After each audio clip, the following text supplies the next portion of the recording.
第七題咁啊，呢一個嘅不等式呢，我哋一定要拆翻開做前邊細過中間嗰嚿嘢，同埋中間嗰嚿嘢細過或者等於後邊嗰嚿嘢。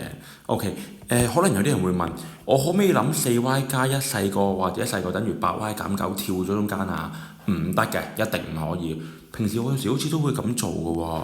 平時嗰啲係等式，等式呢，你可以跳過中間去諗係冇問題嘅。但係不等式呢，你一定要小心，一定要咁樣處理。同埋呢，佢而家呢個嘅邏輯係講緊細過前面要細過中間，中間又要細過或者等於後邊，所以個邏輯我哋係會諗緊 and 嘅。